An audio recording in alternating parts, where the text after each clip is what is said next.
it taught me that you can be, do, and have anything you want if you're willing to put in the energy, the mental, emotional, and just physical energy, and things happen. I mean, I came from having nothing to having successful businesses, an animal sanctuary, two beautiful daughters, coming from a dude who wasn't supposed to live past 30, to be quite honest with you. I mean, you asked anyone I grew up with, dead or in prison, and I'm living a great life. So my biggest advice: focus on what you want, stay positive, stay grateful. It sounds cheesy, but it works. It works. Welcome to the POWERPLANT Body Podcast. My name is Taylor, and this show is focused on self-development. I found in my own life, as well as the lives of my clients that I've worked with, that it's human nature to focus on goals in one area of life, or maybe two areas of life if you're lucky, to the detriment of the other areas of your life. For this reason, there's a tool that I use with my clients called the Goal Wheel that is specifically designed to shed light on how you might be preventing yourself from living the fullest life possible. In a nutshell, the Goal Wheel is a circle drawn on a piece of paper that's being divided into 8 quadrants. The 8 quadrants are family and friends, romance, fun and recreation, health and fitness, finances, personal growth and spirituality, career, and physical environment. Basically, you give yourself a score between 1 and 10 for each of these areas of your life, and that allows you to see where you're excelling and putting your attention, but it also shows you the areas of your life that you're currently neglecting. The areas of life that we neglect are often the areas that we need to work on the most. And that's exactly why I started this podcast, to share insights from teachers who are experts in one or more of these areas of the Goal Wheel. Each interview is meant to inspire you to take action in one of those areas so that you can live a more fulfilled and balanced life. To get your hands on a free copy of the Goal Wheel PDF so that you can use it to create meaningful goals and take steps to achieve them, head over to powerplantbody.com/free-tools. You'll find a bunch of other free tools and resources there as well. Jordan Dranes, or Conscious Muscle as he's known on Instagram, is a vegan bodybuilder and influencer who leads by example. Jordan has his own animal sanctuary where he cares for animals and shares his message of compassion and inspires others on his social media pages. At first glance, you probably wouldn't guess that Jordan is a very open, friendly, and caring guy because, well, he has a big beard and he looks like your stereotypical bodybuilder. But underneath his build, Jordan is a very caring, empathetic, conscious man, hence the social media handle @ConsciousMuscle. In our conversation, Jordan shares how he came to start an animal sanctuary and the incredible amount of work that goes into keeping it going. I found throughout our conversation that Jordan is also a very philosophical and spiritual guy, and he spoke about why the vegan diet was such an important choice for him to make, both philosophically and spiritually. Being a very well-built guy on a vegan diet, I know people are going to ask what his training and nutrition is like, so I asked him a whole bunch of questions on what he eats and how he trains. I really enjoyed my conversation with Jordan, and I know that you're going to get a ton of insight and value from it as well. So without any further delay, I bring you my conversation with Jordan Dranes at Conscious Muscle. Well, I appreciate you being on the show, Jordan. I've been following you for quite some time. People know you as Conscious Muscle on Instagram, and you have another Instagram handle for your sanctuary, which I'd love to learn more about in just a moment. But Sure. I just invite you to let us know who you are, Jordan, how you came to be Conscious Muscle, and the journey that took you from there to where you are today. Well, it started off on a dark, stormy night, and there was a sword in a stone. You hooked me in pretty quick there. I gotcha. As far as going vegan, essentially what happened was for a long time I did in-person training. I did personal training, and I had 2 very good clients of mine, a husband and wife, and I would train them every single day, 5 days a week at 5 a.m, no matter what, like rain, hurricane, whatever. Wow. We train. And so the wife went vegan, and me and her husband just started lighting her up, making fun of her, like hardcore. Like I was a typical bro, meathead. Totally. So we just kept ripping on her, and finally she's like, all right, smart ass, let's do this. By Friday, you give me a 1-page paper as to why I shouldn't do this. And she's like, actually, give me a couple paragraphs. I'll give you $500 and I'll stop being vegan if it's that much BS. I'm like, hell yeah, I'm a hustler. Let's go. $500, $500. So, by the end of the week, I did $500 worth of research, right? I looked at every medical journal, article, everything I could possibly find, and I couldn't find anything negative. So I went back to her and apologized. And I'm like, yeah, it's the best thing for my health. It's the best thing for the planet. And, it questioned everything I was conditioned to believe. And given my career, you're questioning me as a person. I'm a bodybuilder. Like, this is this is bodybuilding doctrine, like Schwarzenegger said it. It can't be wrong, right? But it was all wrong. And like anyone, faced with an inconvenient truth, I was a little hostile. And I went vegan, and then I started getting into the animal aspect with earthlings and just factory farming. And after that, I'm sure you understand, like, now it's all about the animals. The health is definitely a benefit, but for sure the animals. That's what kept me. That's of all the ways I've heard people getting into being vegan, that is one that I have not heard before. It's very unique. I was bribed. Yeah. So being a personal trainer back then, and a bodybuilder, someone who's into strength, when she first went vegan, you and her husband tearing into her about being vegan, what were some of those misconceptions that you had? What are some of those the initial thoughts that you had, and how have you navigated around those? What insights have you made along your journey to change your viewpoint on the whole thing? Sure, I'll touch on it. Sorry, I'm sitting up here upstairs on the bed, so it might shake around a little bit. You're good. So I'll hit it point by point. My first concern that we were ripping on her was protein. We're like, Susan, you're going to wither away and die. Like, you're not going to make it. Because, as a non-vegan, all we hear is about the protein deficiencies. And, meanwhile, when you actually dig into it, no one is admitted to the hospital ever for protein deficiency. Like, nobody. Literally nobody. It never happened. It never happened. So as far as protein, what I did was my diligence on that. And then I found so many vegan sources, for example, tofu, tempeh, seitan, just to name a few. And they have a complete and abundant amino acid profile, as you know. So literally, whether you're eating tempeh or a piece of chicken, you're getting the protein you need minus the carcinogens, cholesterol, and acidity, right? And then the next one was B12. And then I realized that, again, diligence, over 90% of the B12 supplements in the world go to factory farmed animals. So you're literally eating an animal to get to the supplement. So you can just take the supplement and forego the animal, spare a life. So there was really no argument. So I essentially realized all of the nutrients, macro and micro, especially micro, as you know, vitamins and minerals are abundant. You can thrive. So at that point, I agreed with her. I automatically went vegan, and there's just no argument, right? When you look at the science, there's no argument. It was irrefutable data, so I couldn't argue with her anymore. Yeah, I get you. So you made the switch in that moment when you realized, hey, maybe some of the thoughts I had on this were wrong. When you started, was it an overnight switch to veganism? And when you did make that switch, what were some of the fears that you had being a bodybuilder, being someone who's in the fitness space? And how has that unfolded over the last few years? So as far as, going vegan, right, it was a game changer for me in all areas. And as far as like the transition, at first, when I was initially doing it, like for my health, I could do it because I'm a pretty committed person, but it was really a struggle. I mean, don't get me wrong. Like, of course, I love myself. I'm important to myself. I want to be healthy. But I find that when I have something outside of myself as a purpose, whether not letting a client down or being there for my kids or a friend, you're just more motivated when you have something outside of you. So once the animals came into play, it was just easy, cold turkey, for lack of a better saying. It was just, it was just a no-brainer because the way I looked at it was, a life or my palate. Right. And I know we'll get into spirituality and whatnot, but given my beliefs and what I believe, it just didn't make sense to ingest suffering and evil. And I do say evil, right? Because anytime suffering is inflicted intentionally, that's evil.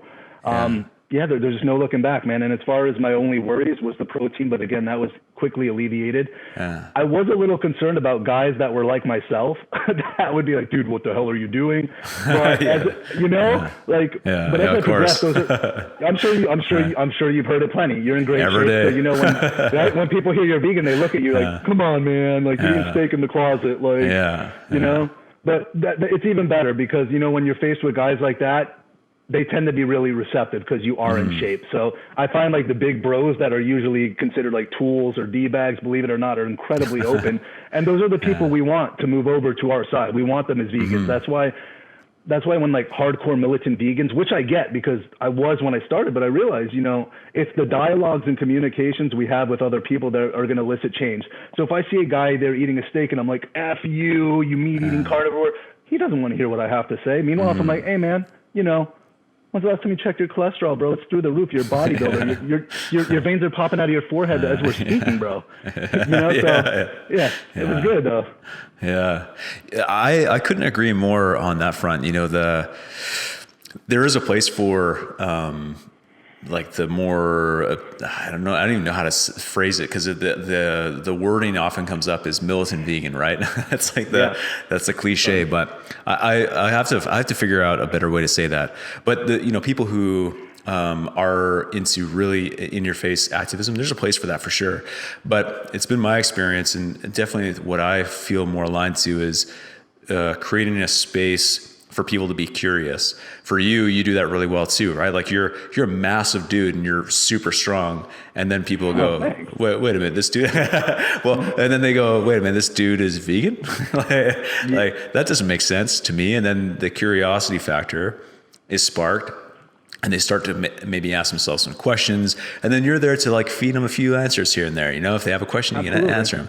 And that genuine curiosity, this actually is the exact same genuine curiosity that you had when your client posed you the question. You know, if you think it's not so good, try to debunk it. And you 100%. Went out of your way to do it, and that's such a more uplifting way of getting into something that ultimately aligns your spirit. 100%. Yeah, I couldn't say it better, man. I'm on board with that. So I'm curious, when you talk a lot about how it aligns with your morals and like the spirituality side of things. How would you describe that? How would you describe where there's the outward action of making choices that don't inflict pain or needless suffering on animals for your food, but there's an internal benefit as well, the spiritual journey, the moral journey that you're on. How would you describe that? So, I mean, I know my beliefs are my beliefs. I don't care what other people believe, right? It's on us. Like nobody knows. We're all going to find out one way or the other, right? Yeah, exactly. So, it's life. No one makes it out alive. So, as far as my belief, right? As far as my beliefs, I keep it really simple. I believe we live in a vibrational universe. So simply put, the divine presence that this universe is comprised of exists within all beings, whether we want to acknowledge it or not. Once you start devaluing that essence in people, you run into situations like Nazi Germany. And I know that sounds extreme, but if you look at the way Nazi concentration, and I'm of Jewish descent, like my father lives in Israel, so if you look at the way Nazi concentration camps are designed, they were designed after American slaughterhouses because how efficient the killing methods were. I don't want any food that comes from a system like that. And I know it's been really controversial. I saw James Aspey say it. He was calling it a Holocaust, and people are freaking out. But let me say this from someone who has many Jewish families, family who escaped the Holocaust during World War II, and I've grown up around people with barcodes on their arm. Wow. It is a Holocaust what's going on with the animals. You know what I mean? It's absolutely horrific. So spiritually, I feel like that divine presence is there. And from just a ethical, moral aspect, I can't imagine putting something in my body ever again that came from that horrific process. I mean, for the love of God, right? If people saw me walking down the street, kicking the crap out of a golden retriever, chopping it apart, people would mob me, beat me, and throw me in prison. Meanwhile, you can do that to a pig, cow, or chicken, and no one thinks twice. The issue is people they don't think it exists. You know, they turn a blind eye to it. So, it just makes sense to me on every single level. And again, and I don't think I'm better or worse than anyone, but yeah, I'm better in ways that are different. No, I'm kidding. I get what I'm saying, right? Yeah, of course. Yeah. It's a paradigm shift. There's that scene in The Matrix where Morpheus holds out the two pills, and either decision you can't really go back and make. If you decide to make one decision and it turns out to not be to your liking, you can never go back and make the other decision again. And what you're sharing, I interviewed Kerry Kidd a couple weeks ago. He's a big boy. He's a big dude. Yeah, vegan since birth too. And the vanilla gorilla. Yeah, and he the vanilla gorilla. Yeah, exactly.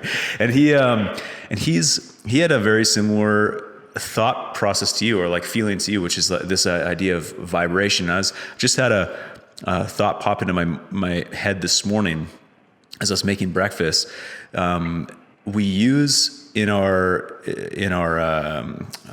colloquial language, like your vibe attracts your tribe, or he's putting off a bad vibe, or you're in harmony with people say that you're in harmony, you're in a harmonious relationship. We use these colloquial terms to describe vibration without really even thinking about it. But if you start to make the connection between your food and, like you're saying, like these orchestrations of evil through factory food farming, you can imagine the stress that these animals are going through. And if we are living if there is something, that whole idea behind vibration, you're eating something and its last miserable moments of miserable life, it was at the worst possible vibration. What does that mean for the food that you're eating, just on a vibrational level too, Absolutely. And on a physical level, right? With that kind of stress and fear, the cortisol response is huge. So whatever hormones are being secreted, you're ingesting. So you're quite literally putting them in your body. So I'm with that. The thing I love, without going too far into the dark side of things, because it's there for people if they want to find out more about it. And on the positive side of that is when you do have that paradigm shift and you do see the connection that you've made with your food. And I think you're doing a really interesting and great job of sharing that with your, people who follow you on social media, because you are active in an animal sanctuary. Like, you have your own animal sanctuary. And I'd love to learn more about what that entails, because I know it's a labor of love. There's a lot that goes into it, and it's very difficult, but it's rewarding in the same to a greater degree, I imagine. So what does that look like for you? What's the animal sanctuary? So with everything, I'm transparent. So the good and the bad, right? Like, it's definitely hard. It started with me and my ex-wife had a property together. Nothing big either. It was like an acre and a half. And we've always had rescue dogs, rescue cats. And she heard about 2 pigs that were going to be slaughtered because they were from a local slaughterhouse, and one was supposed to be pregnant. They thought she was, and he wasn't about to take care of the baby, so he was just going to execute her. Done. Wow. So it started with pigs, right? And then I was like, yeah, this is great. Why not? Let's do more, right? So then it started with more pigs. And then my ex-wife comes home. And ex-wife, I know that sounds awkward, but we're great. We co-parent very well. I don't want to put it off. Like, when you hear ex-wife, you think, ugh. Yeah. But no. I get you. She'd come home with 2 little goats, like Jack, that was their names, and they were going to eat them. Like, stuff like that. And then we had, friends of the family that raised turkeys all year for Thanksgiving, and I got kind of attached to them. So they were like, look, Jordan, if you really want these turkeys, they can come live with you. We'll buy our turkey at Publix. And I was like, oh, sweet. So just little by little, until between the birds, the cats, the dogs, the goats, we had over 50 animals. Wow. And then I did well enough with Conscious Muscle to buy 5 acres out here in Loxahatchee. It's not the cheapest area, but I have to be near my girls and whatnot. And then we had a mule, we had cows, we had all of the pigs, we had, who else did we have over here? The cows were they could eat. So it was the cows, pigs, chickens, ducks, turkeys, and all that. When the Instagram algorithm changed, things got a little tough. So we definitely had to rehome some animals and find sanctuary for them. People don't realize what an expensive endeavor this is. I mean, I had to put a video up about it at one point because the sanctuary was almost finished. I literally put all of my money into this. I'm not very, very poor financial decision, but the way I look at life is, look, my priorities are met. My children are cared for. Whatever happens to me, I can deal with, right? To a degree, right? So I sunk everything into this. Fortunately, I did have some help with crowdfunding, but the situation is, if I were to lose this property with the animals, I lose everything. I bet everything on it. But I would rather lose that money if it happens than live with regret, right? So fortunately, I've been hustling. Crowdfunding's good. Now we're at a point where there's a local sanctuary here called 3 Sevens, run by a woman named Jamie West. And her and her husband do architecture. They laid out, so they're going to help me with the entire architecture, new fencing. So we're kind of breathing new life into the sanctuary. So in essence, it started with a few rescues and then just kept growing from there, right? And then once I had some success, what I would consider success, that doesn't mean like I'm balling outrageous. I just thought to myself, like, if my daughters are cared for and I have a roof over my head, like, let's do it. Let's give back. Let's rescue animals. Now, long term, it might have been a smarter move to just donate to sanctuaries every month that had an infrastructure, rather than, like, literally, if I were to spend $1,000 a month in donations, I'd be saving money right now. You know what I mean? But at the end of the day, I would have regretted this for the rest of my life if I didn't do it. And fortunately, I stuck it out, and it's coming to fruition now. Yeah. Yeah, man. Like I say, it's a labor of love. The amount of work, the amount of labor that goes into it, the amount of money that goes into it. People, I think the good thing is that because of Instagram, I know the algorithm changed, as you said, but because of Instagram, more and more people are starting to have access to, video. There's like happy cow gifts, I think is a huge subreddit on Reddit, and Instagram shows a lot of highlight reels of sanctuaries, and they're bringing, I don't know what the proper word is because I want to say humanity, but it's not humanity, but let's just say humanity to these animals that are, otherwise they're kind of just thought of as food items for a lot of people. I interviewed Tofu Strong, Ryan Rakes, a few days ago, and he wants to put together a documentary for this exact reason, to show what the work that goes into these animal sanctuaries. He wants to do it across the U.S. and like go from sanctuary to sanctuary to sanctuary, interviewing people like yourself to see the compassion that you have, and just how much compassion, because there's so much work that goes into this and so much money that goes into it, that to continue to do it the way that you are, it really speaks to that. I mean, I want to like, because a lot of people always ask, how'd you start it? I want to be very clear.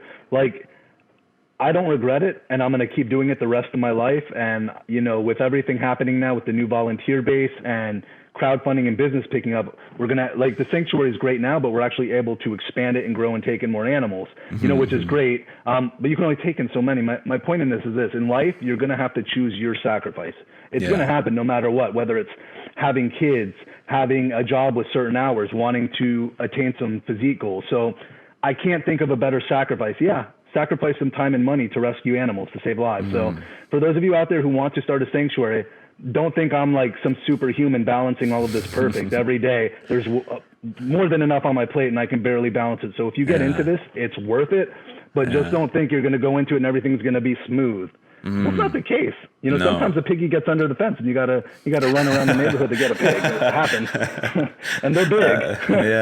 That'd be an interesting sight to see. Yeah. Alternatively, too, they could take the route that you mentioned, which is to donate. That's an incredible cause to donate to. I always ask this kind of stuff at the end, anyways. But since we're on the subject, you do online coaching, and I know that a portion of your online coaching goes towards the sanctuary. You also have is it the GoFundMe? GoFundMe for your sanctuary? We have a couple of platforms. We have GoFundMe, Patreon, Venmo, and PayPal.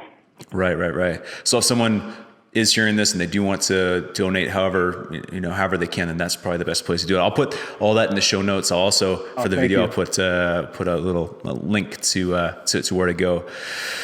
So without making a massive detour, one of the things, like I say, one of the things I think is most striking about you is the fact that you are this huge, compassionate dude. And those two things are often thought of as separate, right? Like you're either like this huge quote unquote meathead and like you put all your hours in the gym and into that, or you kind of put yourself fully into, the movement that you're currently part of, which is animal sanctuaries or whatever it is, right? How do you suggest to people who look to you for inspiration for striking that balance? How do they begin to navigate both like their personal goals with, their aesthetics or their strength or whatever that ends up be, but also dig deeper, look for the deeper meanings behind life, the deeper purposes to follow, and go down both paths simultaneously?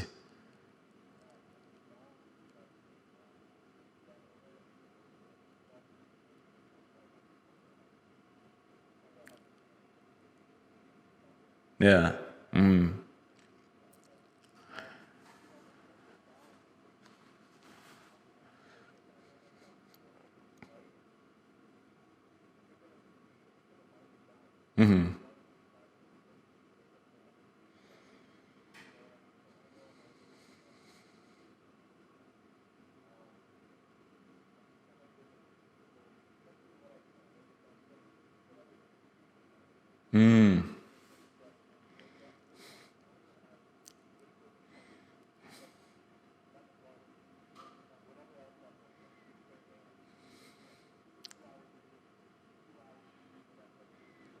Mm-hmm.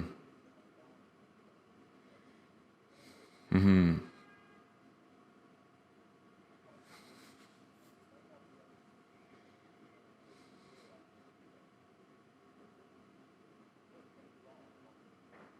Mm-hmm. Mm-hmm.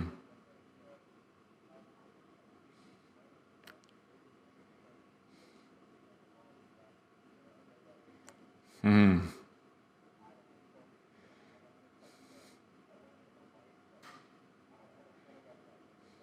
Mm-hmm.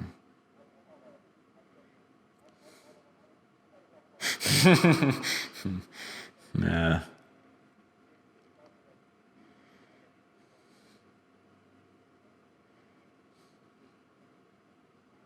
Mm-hmm.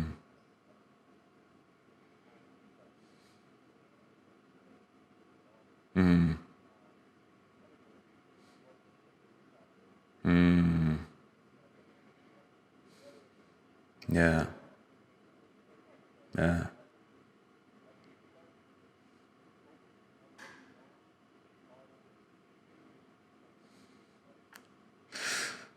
Man, that is, I couldn't agree more with that. And I think a lot of people, including myself, in 2020, even in 2021, it was probably more difficult than ever to stay positive, to put those positive vibes out there, right? There was a lot going on.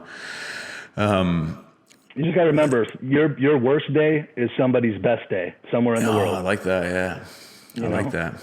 Yeah. Starting your life or starting your day with intention, I think is a big part of success. And personally, two things that I did myself that really made a difference in 2020 and 2021 was one, I tried my best to cut out the news as much as possible because there's just so much stuff that, you know, is outside of my control. It's ultimately not going to make a difference in my day-to-day activity anyway. So I might as well just cut it out. But the other thing I did was what you said, which is starting your day with intention. And this sounds super silly, but honestly, it's been a game changer for me, which is, you know, that song, I Feel Good, yeah, by James absolutely. Brown. Yeah. Yeah, So I wake up too early that I can't actually play it. So I put my AirPods in and then, and then I lip sync to it. And I try to dance quietly in my kitchen so I don't wake up my neighbors. But it dude, makes you're amazing. it makes such a difference because like, you know, you wake up, you're groggy, you're tired. You're like, I just want to stay in bed. But if you can fit, that's just my way, but there's some way to do what you said, which is start your day with positive intention, and that can barrel down the rest of the day. I agree, man. You are creating your morning state with Yeah. intention with that song. I actually love your strategy. I absolutely love your strategy because it works. You're changing your physiology. You know what I Yeah. mean? So hell yeah. Yeah. Yeah, brother. I appreciate you bringing that up, you know, and it's funny when I started this conversation with you, I figured that we would go, so going back to the idea of the goal wheel, I figured that we'd probably stay a lot into health and fitness because that's what you're primarily known Sure. for on Instagram. But the interesting thing in our conversation so far is that this mostly has to do with passion and purpose, Absolutely. which I can tell you're very much, you're passionate about it. You're passionate about passion and Sure. purpose. When you think about, you know, you made that change with your diet and your with your clients and whatnot. That idea of passion and purpose, the thing that lights you up now, was that a slow evolution from that point, or was there something before that moment that you took with you and it evolved through that transition? Was there something like a deeper part of you that just evolved through that transition of your diet and your lifestyle? So, I mean, I've always loved bodybuilding and fitness. You know, I've just always been into it since I was young. I used to box, and I saw a bodybuilder in the boxing gym using the weight area, and I was like, "Whoa, what is that thing?" This guy was a monster. Yeah. And then he was super friendly, right? And he gave me pointers, and after that, there was no looking back. But as far as the passion and purpose, yes, I love bodybuilding, and that's like my iron therapy. But I'm not like super passionate about it. Like, I love it, but it's not like my purpose and drive. I was about getting clients in shape, you know, making a living, and I love bodybuilding, right? But as far as like real purpose, man, once I went vegan for the animals and I really got into factory farming, that was just it. There's nothing above and beyond that for me. I mean, eliminating that is my number one goal. Like I have, you know, two purposes in this world, and that's my daughters for one, and two is animal rights. I mean, I can speak for myself. They can't. And until everyone acknowledges that, and until things change. So I think it's important not only for myself, but for everyone. You must have purpose outside of yourself, or you will not thrive. End of story. As human beings, we're social creatures, and that's just the way we're designed. So yeah, I think veganism, man, gives a lot of people purpose as well. You know, outside of my daughters, I had no purpose, man. I felt like I was wandering. I know that sounds silly, but yeah, you know, I was positive, I was grateful, but I didn't have like that drive to pull me. And aside from my kids, you know, what was there? You know, bodybuilding for me bodybuilding such a part of my routine. I don't even count it as like an extraneous thing that I have to plan for, you know? But yeah, veganism outside of my kids gave me purpose. It gave me direction. And through that, you know, all of the businesses and Sanctuary came to fruition. So, yeah, I mean, I know it sounds silly. I'm pointing to veganism with everything, right? But it's the truth. It's the truth, you know? You know, I think that happens for not to maybe the degree, or at least they don't pursue it to the degree that you're doing. But I think for a lot of people that ends up being a truth for them as well, you know, and a lot of people get into veganism through their doctor, or maybe if they see Game Changers and think, oh, you know what, people in my family are pre-diabetic or diabetic. I might want to change something here. But ultimately, I feel like a lot of people end up getting to this place where they feel the positivity in their body. And, you know, if we go back to that vibrational thing, you know, I believe in it, and I, you know, whether or not other people believe in it, you know, whatever, I don't care. But you know, if we go back to that vibrational thing, I kind of look at it as like Maslow's hierarchy of needs. If if someone doesn't have their basic needs met, like they don't have food, they don't have water, they don't have shelter, then they're not going to care much about education. They're not going to care much about, the goodness of their overall community. They're going to want to make sure their basic needs are met first. I feel like it's similar with veganism, where when people come into it for health reasons, at the recommendation of a doctor or something, once they start to feel better, you know, they feel different, they have more energy, they're sleeping better, they feel more positive, they're feeling lighter, those internal basic needs are starting to be met. I feel like there's a switch that happens for a lot of people where they start to be, because their internal energy or vibration is running at an optimal level, they can start to direct that outwards into the world around them, whether that's their friends, their family. And ultimately, I think that they start to be able to empathize and actually use the compassion that they had to begin with, but didn't have the place to express it because they didn't have their basic needs met. 100, yeah. I have nothing to add to that, man. 100%. I think veganism it does make you more empathetic and compassionate towards the world in general. Yeah. It checks all the boxes, right? With your that you've completely made that bridge. Now you have your own sanctuary. One of the things that I've noticed myself when I've gone to a sanctuary, and I've heard a lot of people say as well, is that the biggest surprise is that, you know, they're familiar with dogs or puppies or cats or whatever, but when they go to a sanctuary and they see like a pig or a goat or like a horse or a cow that has the exact same emotional ability as their dog at home and acts in a very similar way, they're playful and whatnot. What are some of the personalities that you've seen and come out through your animals? How do they how are they hilarious or just different, and like you have to chase them down the street sometimes. But they're like people. All of them are different. I got some that literally will wait for you to come and they'll wait for a belly rub, a head scratch. The pigs will literally drop on their back and let you give them a belly rub, feed them. Some of them don't want to be touched. You know what I mean? They're just everyone's got their own personality. The goats are super playful, and cows, they're just like big grass puppies. The cows out there wouldn't leave me alone. Like, they don't stop licking you, like your face, your neck. They nudge you, they herd you, they want to, so I mean, it's no different than having a bunch of dogs. It's the only way I can describe it. If you had a fenced-in area with like 15 dogs, it's the same as having 15 pigs, except the pigs aren't nearly as jumpy, aggressive, or wild. They're really easy creatures to just cohabitate with. They're super chill. I love my pigs. They're amazing. And one of them does have a gnarly attitude, Motley. He's like the alpha. He's the big one. I mean, that sucker knocked me over, bro. He's big. Oh, He's yeah. strong. So, yeah, when I go in there, I'm number 2. Motley's numero. Oh, yeah. The king of the pin. Yeah, he's the king pig. I'm a little hog. That's hilarious. Yeah, I've always been blown away by how, like, especially cows. Cows are really interesting because even just, I have to say, like, even like 4 years ago or 5 years ago, I'd never experienced a cow outside of seeing them on TV or like seeing them at a distance when I'm driving by. And then went to a sanctuary and realized just how much of a personality they have. Like you say, like they each have their own individual personality. And they're exactly like you said, big grass puppies. Like if you have one of those, what are they called, Swiss balls, or the big not Bosey ball, but the big blow up ball. Like you throw that thing for them, and they'll chase it the same way a dog would chase a tennis ball. It's crazy, and it's so cute. It's so fun to watch. Yeah, no doubt. So I know that fitness is it's on autopilot for you, but you get questions all the time, I'm sure. So from people who are either already vegan, they've been vegan for a while, but now they're looking more for the fitness side of things, or maybe they're in bodybuilding for a long time. They've been going to the gym for a long time and they want to make the switch, but they have the same questions that you probably had when you made the switch.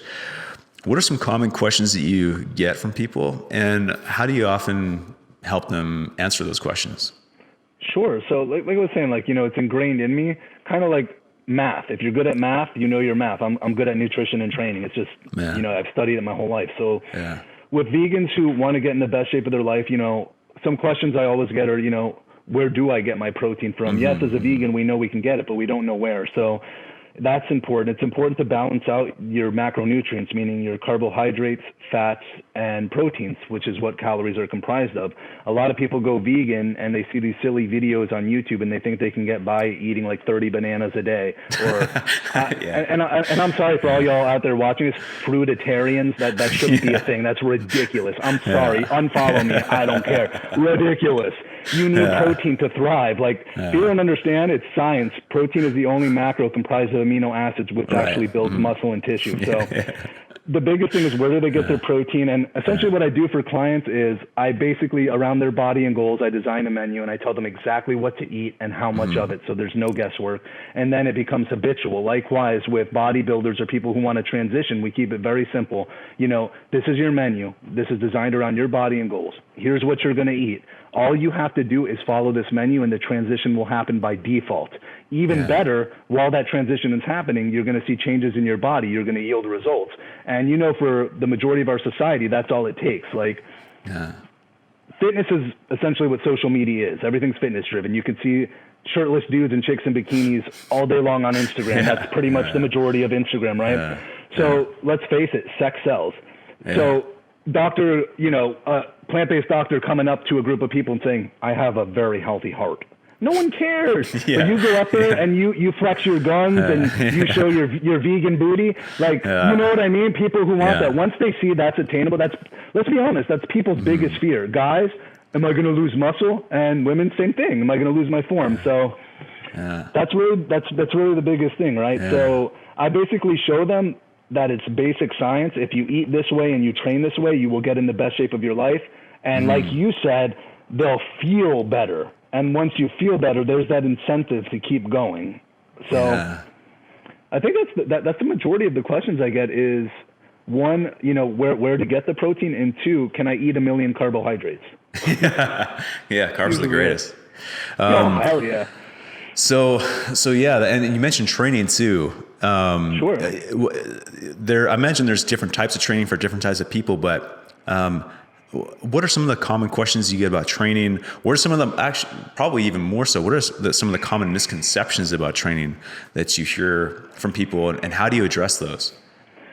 So one of the things I got, and this is a huge myth from the majority of my clients, like I have a lot of female clients, and a lot of them tell me, hey, I don't really want to weight train. I don't want to get too big and clunky and bulky. And I explain to them, if it were that easy, everyone would be walking around jacked. It's hard to build muscle, you know? And then I'll people that they're like, hey man, you know, I'll do the nutrition, but I just want to do cardio and, you know, plyometrics or isometrics. And I'm like, absolutely not. No, you're telling me you want to build muscle, right? So quick, right? I'm sure you know this.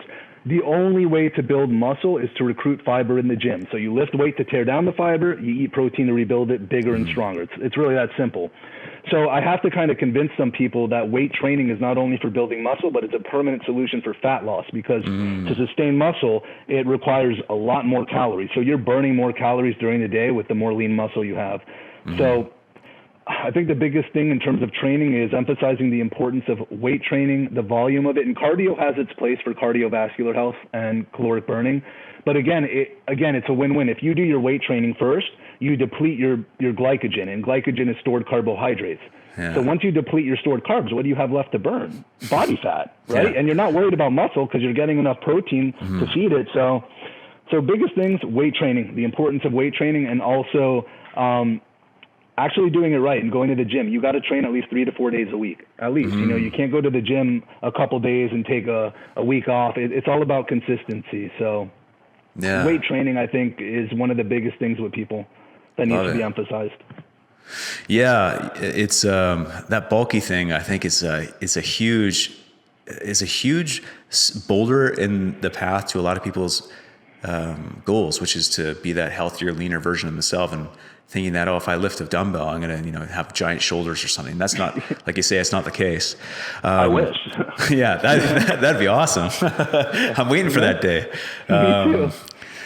So I think something that's cool about your coaching is that when, you know, someone who wants to build a strong physique or an aesthetic body, but they also want to do it in the most compassionate way possible. This is a way for them to put their money where their mouth is, because literally, because when they hire you as a coach, a portion of those proceeds go directly into the sanctuary, you know, feeding the animals and whatnot.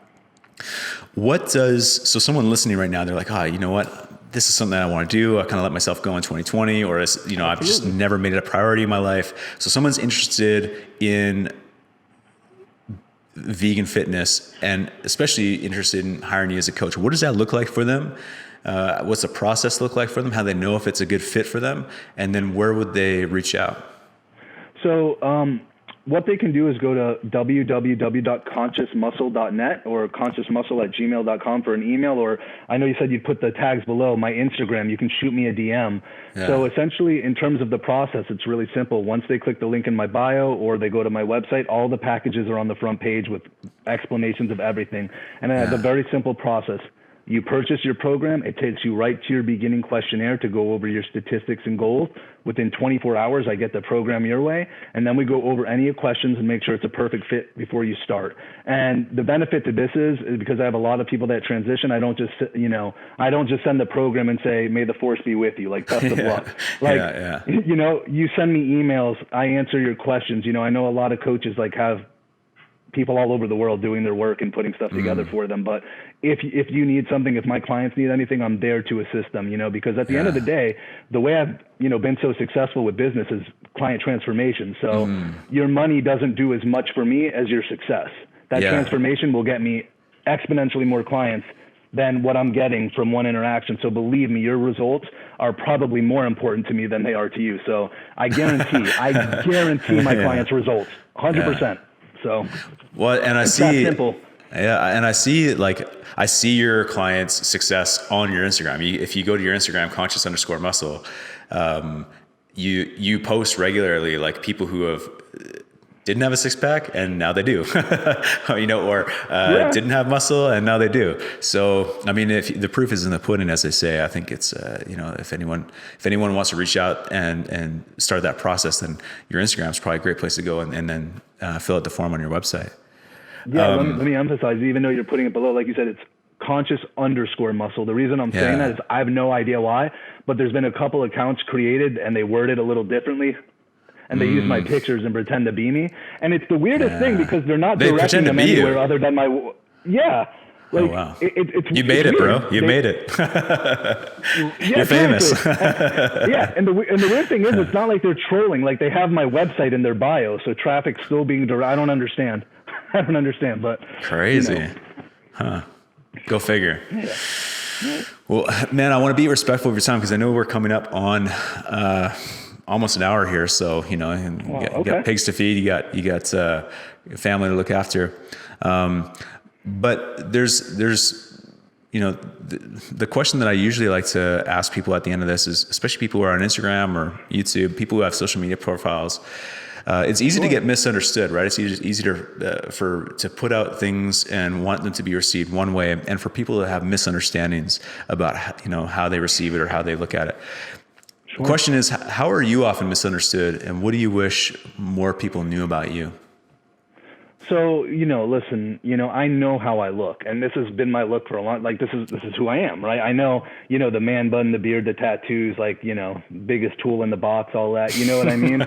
So my biggest thing is, I know I have a lot of pictures. It's the truth. That's why you're laughing. We all think that when we see that, right? Yeah, of course. Yeah. Yeah, man. Yeah. So when people, they come to my Instagram, they see me standing there flexing or lifting weights and, like spouting veganism. I have vegans tell me, veganism is more than just fitness. It's more than just about your body. I'm like, listen, buddy, I agree. I have a sanctuary. I get it. But the point is, you're already vegan. I would love to help you get in the best shape of your life. So I do want to connect with you, right?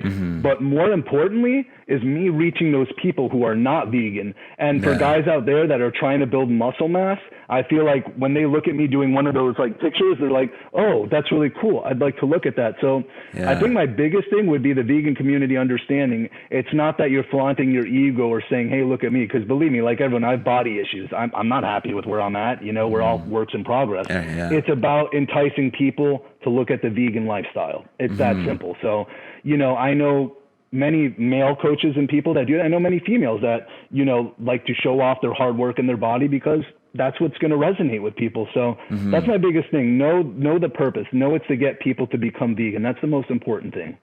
Yeah.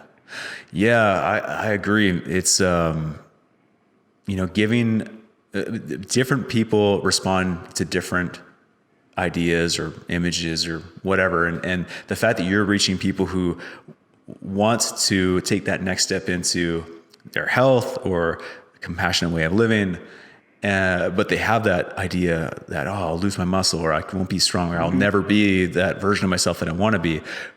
You're that person for them. And that's needed. That's a necessary part of this whole process.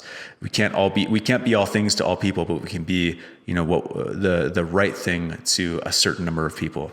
And I think that you do that very well. Thank you, man. Awesome, I appreciate that. Well, I appreciate you, Jordan. I appreciate you being on the podcast and sharing your words of wisdom. And you're doing awesome work. And I'm hoping and grateful to be a part of getting your message out. I'm hoping that a lot of people will feel the same way about the work that you're doing that I do, and look for ways to contribute in whichever way that is, whether it's hiring you as a coach or going to your GoFundMe and promoting there directly. Man, I really appreciate that. Thank you. You put out great work, so I was really excited to do this. Time flew by. It was great, and I'm sure we'll connect a lot more on social media. I mean, I see you there every day, so it's like amazing. So, definitely, brother. Right, we got to get out of here before our protein deficiency kicks in. Yeah, exactly, right. Exactly. Thank you again for checking out this episode of the POWERPLANT Body Podcast.